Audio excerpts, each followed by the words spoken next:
So today's class we are going to discuss on the dynamic balancing of machine elements. In the first class we discussed that there are two types of balancing are there. One is a static balancing and another is a dynamic balancing. In the case of static balancing, all the masses are concentrated or fixed at a single point. But in the case of dynamic balancing, the forces or the masses are acting at a different planes as we said. So we can move to the basics of dynamic balancing. In the case of dynamic balancing, several masses rotates in different planes. So when the several masses rotates in different planes, the rotating mass always produce a centrifugal force. But the centrifugal force, if it is out of balance, that will always produce something called couples because the masses are acting at different planes. The masses separated by a particular distance always produces couples. Even though the masses are of the same magnitude, consider the case where m1 is equal to m2. In that case also the force may be balanced, but the couples may not be balanced. So for the complete balancing of a system of rotating masses is in complete dynamic balance when there does not exist any resultant centrifugal force as well as resultant couples. So this is a case like some practical examples like a camshaft, a crankshaft, etc. There are multiple components like a piston or a rocker arm, etc. are attached to the shaft at multiple points. So that may be an indication or that can be symbolically indicated in this case as different masses, that is your mass m1 and your mass m2 as well as a mass m3 are attached to the center shaft or the shaft at a different planes that we can symbolically represent in this case for solving the problems. So let us consider the case where there is a shaft that is rotating with some angular velocity omega, and in this case there are three masses m1, m2 and m3 are attached to the shaft, and it is these masses are also rotating with the same angular velocity since it is attached to the shaft, and these masses are characterized by such a way that the mass m1, here is a mass m1, the mass m1 is acting at a radius of r1 making an angle theta 1 with the horizontal. Similarly, there is an m2 that is making an angle of theta 2 with the horizontal, rotating at a radius of r2, and m3 at a radius r3 making an angle of theta 3 with the horizontal. And for the complete balancing of the rotor, we already discussed that for dynamic balancing the resultant force as well as resultant couple must be balanced. If the resultant force is balanced, we know that the resultant force that is acting is the centrifugal force that is acting outwards. Now we can express that with as m1, like this as m1 r1 omega square plus m2 r2 omega square plus m3 r3 omega square. If it is in complete balance, we can say that the total force sigma f can be called it as a 0. And here the couples, the sigma t or the sigma c can be also 0, that the couple is something like m1 r1 l1 omega square plus m2 r2 L2 omega square plus M3 R3 L3 omega square is equal to 0 if the system what we shown in the last figure is in complete balance, where L1, L2, L3. So L1, L2, L3, that we will come to the point. These are the distance of these masses, or the distance of these masses from some reference plane we are choosing in the later case or in the different cases of for solving problems, etc. While solving problems we will come to that point. So this is the balanced conditions. So if it is not completely balanced, what we will do, this condition exists only when the system is or the rotating mass system is in complete balance. If it is not in complete balance, what we will do? In the initial state, what we have done is that in the case of static balancing, we introduces a mass.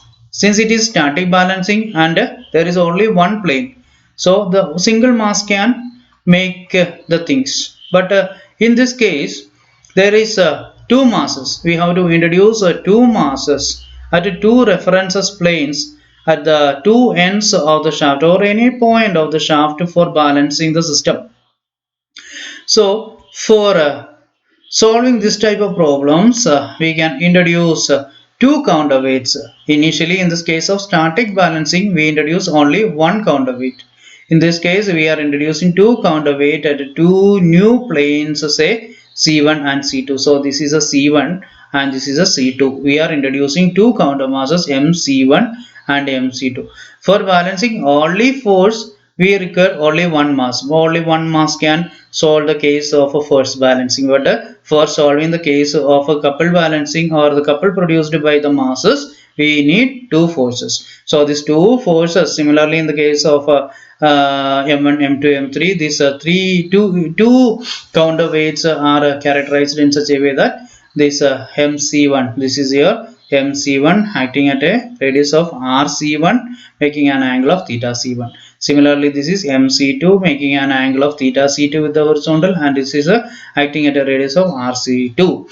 So for completely balancing the system, the variables we have to finding out is MC1, MC2, RC1, RC2 and theta C1 and theta C2 in this case. To balance, as we said, we have to introduce two countermasses.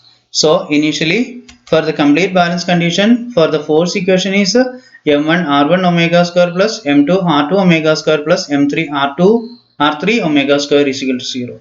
And the couple equation is m1 r1 l1 omega square plus m2 r2 l2 omega square plus m3 r3 l3 omega square is equal to 0. But in this case, for dynamic balancing of the system, we are introducing two masses mc1 and mc2, etc.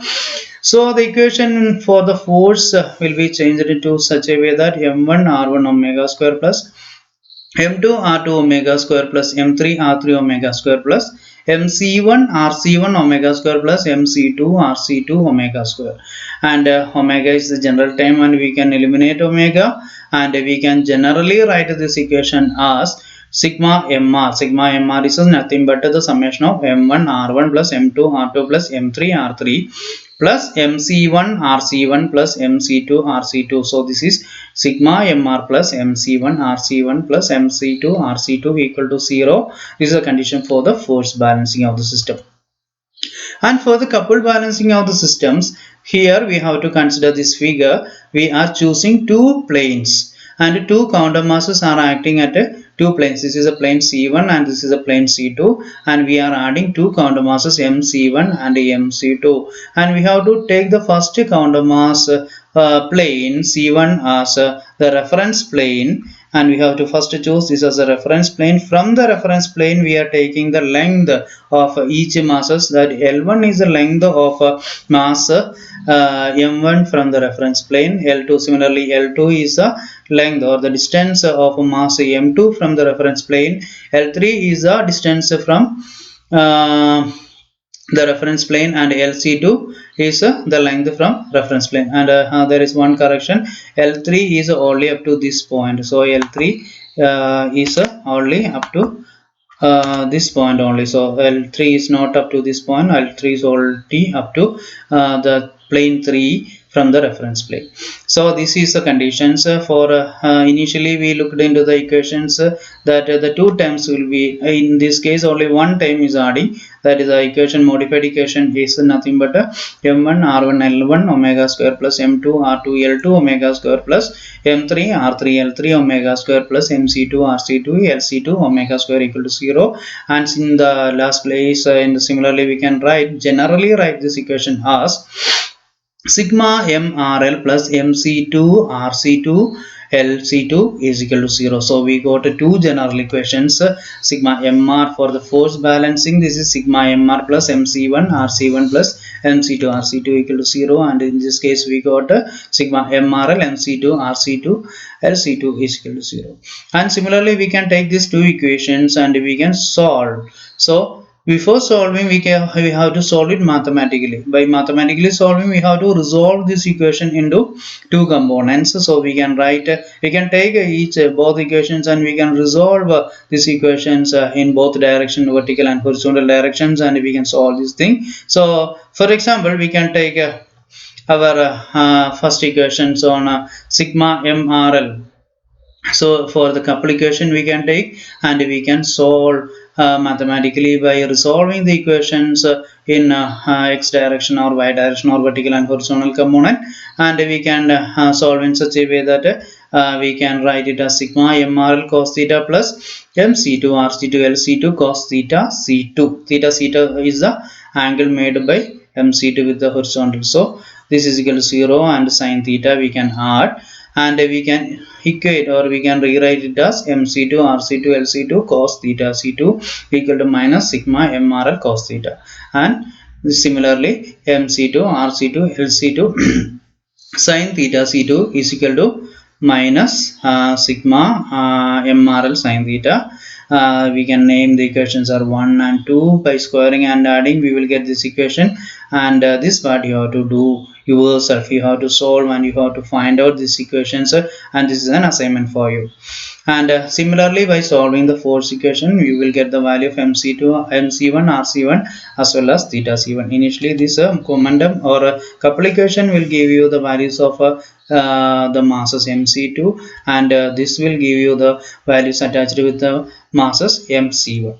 And this is the analytical method. And if you want to do the graphical method, as like in the similar static balancing also, the um, um, this method, like the graphical method, is so simple as compared to the analytical method, because there is no resolution or no component taking is required. Only required is we have to draw two polygons. One is your force polygon and one is your couple polygon. First you have to choose the couple polygon, and couple polygon is nothing but the vector. The direction of the vector is the same as of the direction of the masses. So for solving graphically, first you have to redraw the figure according to the scale and with a suitable angle, and we can just extrapolate, or we can take this direction and we can draw. So if you want to draw mc1, there is a or if you want to draw m1, the mass m1,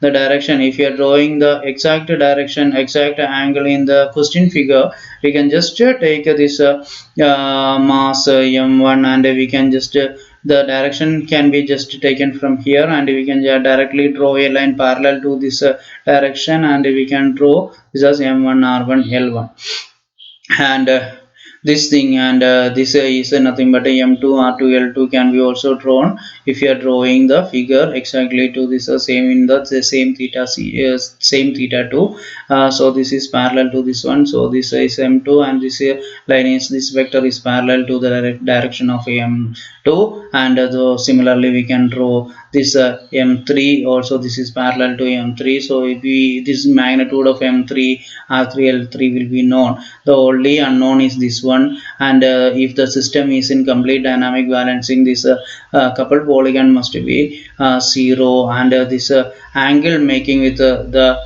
unknown vector making with the horizontal can be obtained by easily measuring that thing, and by measuring the length, we are drawing all these things according to some suitable scales, as we know. When we are drawing this according to some length or some suitable scale, we will easily get the value of mc2 rc2 and lc2. So similarly, after drawing this one, after getting the value of theta c2 and mc2 rc2 and lc2, we can just try with we can just start with our force polygon. In this case, force polygon, the force vector is also, like in the couple polygon, is also parallel to the direction. So this is parallel to the direction of m1, and this is parallel to the direction of m2, and this is parallel to the direction of m3, and this is also parallel to the direction of mc2, because we now know the value of mc2. If you are taking this this